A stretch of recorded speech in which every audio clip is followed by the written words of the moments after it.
अस्सलामु अलैकुम दोस्तों, सी लैंग्वेज के नोवे ट्यूटोरियल में खुशामदीद। आज के इस ट्यूटोरियल में हम जिस चीज़ के ऊपर बात करेंगे वो ये है while loop in C language.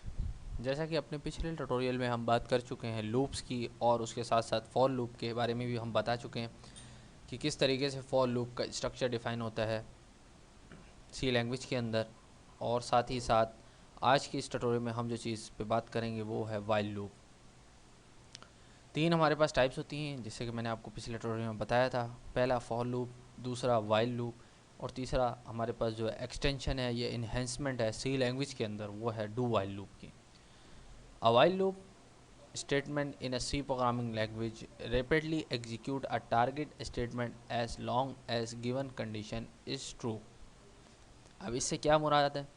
अगर हम इसकी स्ट्रक्चर की तरफ आ जाएँ तो वो आपको दिखा देता है वाइल कंडीशन स्टेटमेंट, जो हमें यहाँ पे कंडीशन यहाँ पे यानी कि चलानी होगी लूप के अंदर। इसके अंदर एक मेन डिफरेंस ये आ जाता है कि इसके जो हमारे पास तीन फेजेस होते हैं, जैसे कि फॉर लूप के अंदर मैंने आपको बताया था। सबसे पहले इनिशियलाइजेशन होती है, इसके बाद हम बात करते हैं अपनी कंडीशन की, और सबसे लास्ट में हम बात करते हैं कि इसकी इंक्रीमेंट और डिक्रीमेंट की।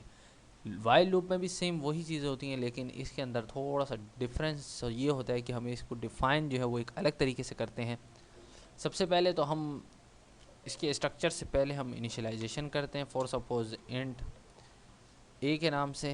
देन हम यहाँ पे एक कंडीशन देते हैं, और इसके बाद स्टेटमेंट के बाद जब हमारे पास स्टेटमेंट तकरीबन एंड हो जाती है, उसके बाद हम इंक्रीमेंट करवाते हैं अपने वेरिएबल के अंदर, जिस तरीके से हम फॉर लूप के अंदर कराते थे। सबसे पहले इनिशियलाइजेशन फॉर सपोज इंट, यहाँ पर मैंने लिख दिया ए। इसके नीचे आपने वाइल का लूप लिखना है, इसके बाद कंडीशन देनी है। कंडीशन ये कि कब तक चलना है। फॉर सपोज अगर मैं कहूँ कि ये 0 से लेकर 10 तक चलेगा, तो 0 लेस देन यानी कि ए लेस देन 10 यहाँ पे ये लिखना पड़ेगा, क्योंकि अगर मैं ए की वैल्यू 0 सेट कराऊंगा। तो इसी के नीचे अगर मैं यहाँ पर देख लें, ये इंक्रीमेंट का फेज़ है। वाइल लूप का जो मैंने आपको मेन डिफरेंस पिछले ट्यूटोरियल में बता चुका हूँ, और इस ट्यूटोरियल में उसको वादे करता हुआ जाऊँ कि इसको हम तब यूज़ करते हैं जब हमारे पास नॉन स्पेसिफिक एंड पॉइंट होगा। अब इससे मुराद, मैं आपको एक छोटी सी एग्जांपल दूंगा जो आपको पूरा एलोबरेट करेगा कि वाइल लूप का और फॉर लूप का मेन डिफरेंस क्या है। सबसे पहले अगर मैं आपको एग्जांपल दे दूं, अगर आप में से कोई स्कूल में जाता हो या यूनिवर्सिटी पढ़ता हो या इंटर के लेवल पे हो, किसी भी लेवल पे हो, एचएससी हायर एजुकेशन या मास्टर लेवल पे, फ़िलहाल मास्टर लेवल की बात नहीं होगी, मैं छोटे लेवल की बात ही कर रहा हूँ ताकि आप बिगनर से आपको समझ आ जाए एग्जाम्पल। अगर मैं आपसे बात करूँ कि एक क्लास है, फॉर सपोज आपकी फर्स्ट ईयर की क्लास है, ये मैट्रिक की क्लास है, इसमें कितने कोर्स है ये आपको पता होंगे, ज़ाहिर सी बात है 5 या 6 कोर्स होंगे, ये फिक्स है, ये आपको पता होगा। अगर मैं आपको बोलूँ आप पेपर में कितने पेपर देंगे, यानी कि इम्तहानात यानी कि एग्ज़ाम्स में आप कितने पेपर देंगे, तो हर सी बात है आप मेरे को ये बताएंगे कि आप जो है 5 पेपर देंगे, 6 पेपर देंगे। लेकिन मैं अगर आपसे ये पूछूँ आपकी कितनी सप्लियाँ आएंगी, तो क्या आप पेपर देने से पहले ये बता सकते हैं कि मेरी कितनी सप्ली आएंगी? ज़ाहिर सी बात है नहीं बता सकेंगे, क्योंकि आपको नहीं पता। क्या पता आपकी एक सप्ली है, क्या पता आपकी कोई भी सप्ली ना आए, क्या पता आपकी सारों में सप्ली आ जाए। तो वहाँ पे जहाँ पे हमें कंडीशन पता ना हो, यानी कि हम कंडीशन के अंदर डाउटफुल हों, यानी कि हमें एंड पॉइंट का पता ना हो कि ज़ाहिर सी बात है अब सप्ली एक आएगी, दो आएगी, 10 आएंगी, तो ज़ाहिर सी बात है नहीं आ सकते। इसी तरीके से अगर मैं एक और आपको एग्जांपल दूँ यूनिवर्सिटी लेवल के लिहाज से, कि यूनिवर्सिटी के अंदर आप अगर जाएंगे कोई भी बैचलर्स के लिए, कोई भी अगर आप फील्ड सेलेक्ट करेंगे, तो उसमें 8 सेमेस्टर होते हैं। अब उन 8 सेमेस्टर्स में ये होता है कि शेड्यूल 5 या 6 कोर्स होते हैं पर सेमेस्टर। अगर आप एक भी कोर्स जो है वो कंप्लीट में रह जाते हैं, यानी कि सेमेस्टर के अंदर एक में भी आप पास नहीं होते, तो आप ज़ाहिर सी बात है नेक्स्ट सेमेस्टर में नहीं जा सकेंगे। तो इसी तरीके से लूप की भी जो स्टेटमेंट है वो इसी तरीके से यहाँ वर्किंग कर रही होती है, कि आपको सबसे पहले करना ये होता है कि आपको ये पता होना चाहिए कि इसमें कौन सी कंडीशन वेरीफाई हो रही है, यानी कि स्पेसिफिक है वैसे नॉन स्पेसिफिक है। अगर मैं आपसे ये पूछूं कि टोटल कोर्सेज इन अ सेमेस्टर, तो आप ज़ाहिर सी बात अच्छे बोलेंगे। अगर मैं आपको बोलूँ total courses in your whole semesters, यानी कि आपके सारे के सारे सेमेस्टर, जो आप मल्टीप्लाई कर देंगे 6 से, को किससे 8 से, क्योंकि 8 है तो आप इसकी जो वैल्यू आ जाएगी वो अप्रॉक्सीमेट आएगी 48 आ जाएगी। तो अब 48 कोर्सेज़ में से अगर मैं आपको बोलूँ आपकी कितनी सप्ली आएंगी, तो आप ज़ाहिर सी बात बोलेंगे मेरे को नहीं पता, इसके बारे में मैं मालूम नहीं है जब तक मैं उसको पेपर को दे ही नहीं सकूँ। तो ये हमारे पास जहाँ चीज़ हमें नहीं पता होती और हम नहीं उसको जस्टिफाई कर पाते, तो वहाँ पे जो हम कंडीशन अप्लाई करते हैं लूप की फॉर्म में, तो वह हम ज़्यादातर अमूमन जो है वो वाइल लूप लगाते हैं। तो वाइल लूप का अगर आपको कॉन्सेप्ट जो मैं आपको देना चाह रहा था वो ये था कि यहाँ पे सिर्फ एक चीज़ का डिफरेंस आया था, वो आया था non specific end point. Initialization सबकी ज़ीरो से होगी, यानी कि आपको इनिशियल पॉइंट सबका पता होगा। अब ज़ाहिर सी बात है, अगर सप्ली कहाँ से स्टार्ट होगी, ज़ाहिर सी बात है -1 तो सप्ली नहीं हो सकती ना किसी। मिसाल के तौर पे आपको ऐसा तो नहीं हो सकता ना बंदा कि यार इसकी सप्ली आई है माइनस में, दरख्त पे चिड़िया बैठी हुई है -1, ऐसा कोई बोलेगा नहीं। हमारे पास जितनी भी टर्म्स हैं एंड कंडीशन है नॉर्मली जो हमारे ह्यूमन लाइफ से रिलेटेड है, वो हमेशा नेचुरल नंबर पे एग्जिस्ट करती हैं और उसमें कभी भी नेगेटिव साइन नहीं आता।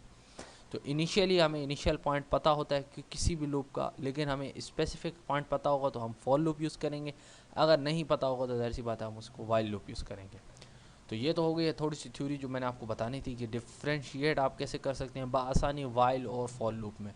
डू वाइल की कंडीशन थोड़ी सी डिफरेंस है, लेकिन वो भी क्योंकि वाइल ही है तो वो भी मैं आपको इंशाल्लाह जब मैं डू वाइल का बात करूँगा इसी के बाद नेक्स्ट ट्यूटोरियल में, तो वो भी मैं आपको बता दूंगा।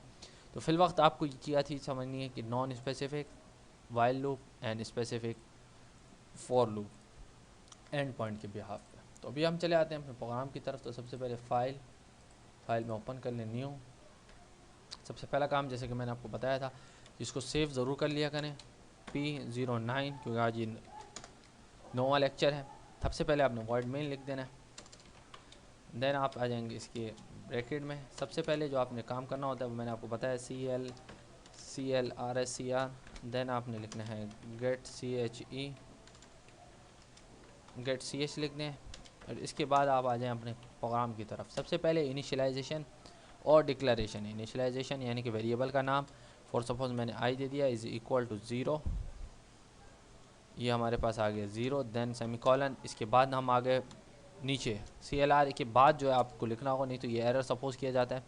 CLR से पहले जितनी भी इनिशियलाइजेशन है वो आप कर सकते हैं। डिक्लेरेशन भले आप नीचे कर लें, यानी कि वैल्यू असाइन आप नीचे कर सकते हैं, लेकिन इनिशियलाइजेशन आपने कोई भी वेरिएबल की सी लैंग्वेज में हमेशा CLR के फंक्शन के ऊपर करना है। देन आप वाइल लिखेंगे। वाइल लिखने के बाद कंडीशन, जैसे कि मैंने आपको बोला था, अगर मैं आई ले रहा हूँ तो आई लेस देन 10 यहाँ पर दे दिया मैंने, और यहाँ पे आ गया ब्रैकेट खोला। इसके बाद मैंने लिखा प्रिंट एफ, और यहाँ पे मैंने लिख दिया %d कॉमा, और यहाँ पे आई की वैल्यू दे दी, और यहाँ पे /n करवा दिया ताकि ये लाइन ब्रेक हो जाए। जैसे कि मैंने फिर आपको बताया था I++ हम यहाँ पे दे देंगे, ये दे दिया। ठीक है, तो ये चीज़ मैंने यहाँ पर आपको दिखा दी कि हुआ क्या है, वही सेम सिनेरियो लेकिन थोड़ी सी चेंज है। अगर मैं यहाँ पर डिक्लेयर कर दूँ, यहाँ पर क्या हो रहा है,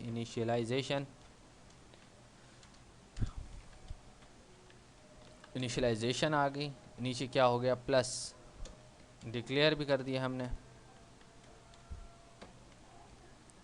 ठीक है, डिक्लेरेशन हो गई। अगर नीचे हम बात कर लें किसकी, यहाँ पे हमारे पास कंडीशन यूज़ हो रही है। देन अगर हम बात कर लें, ये हमारे पास क्या हो रहा है, इंक्रीमेंट। ये कमेंट में आपके सामने, ये मैंने आपको बता दिया कि किस तरह करते हैं। इंक्रीमेंट की बात हो रही है। इंक्रीमेंट यहाँ पे हमने कर दिया, यहाँ इनिशियलाइजेशन, कंडीशन, ये तीनों चीज़ें वही है जैसे फॉर लूप में आप डिक्लेयर करते हैं, लेकिन यहाँ पर लिखने का तरीका थोड़ा सा जो है वो चेंज है कि सबसे पहले आपको लूप के बाहर, फॉर में तो हम लूप के अंदर करते हैं, लेकिन फाइल लूप में जो है हम फॉर के बाहर यानी कि वाइल के बाहर जो है हम इसकी इनिशियलाइजेशन करेंगे। इसके बाद जो है कंडीशन सिर्फ वाइल लूप के अंदर लगती है, और इंक्रीमेंट जो है वो हम मोस्टली और प्रोबेबली यानी कि हमेशा ही जो है हम किसको, इसके बॉडी के अंदर ही करते हैं। फॉर लूप में भी हम करवा सकते हैं, लेकिन फॉर लूप का स्ट्रक्चर ही इस तरीके का है कि हमें उसकी इंक्रीमेंट जो है वो उसी के अंदर करना पड़ता है, उसकी बॉडी के अंदर, लूप की बॉडी के अंदर। और वो कंडीशन की बॉडी होती है, ये जो आप देख सकते हैं ये लूप की बॉडी है। तो यहाँ तक ये चीज़ हो गई। अगर मैं इसको कंपाइल करूँ, सबसे पहले इसको सेव कर लें, इसके बाद Ctrl F9 करें, और ये देखें ये कंपाइल और रन दोनों हो चुका है। ये आपके सामने 0 से लेके इसने 9 तक जो है वो आसानी गिनती जो है लिख दी है। तो आज आपको इसको नो कीजिएगा हमेशा।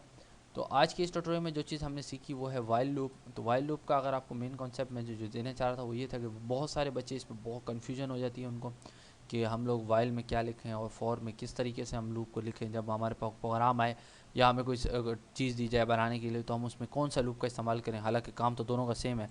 तो आज आपको इसकी शायद डिफ्रेंशिएशन समझ आ गई हो कि वाइल लूप और फॉर लूप को हम क्यों इस्तेमाल करते हैं।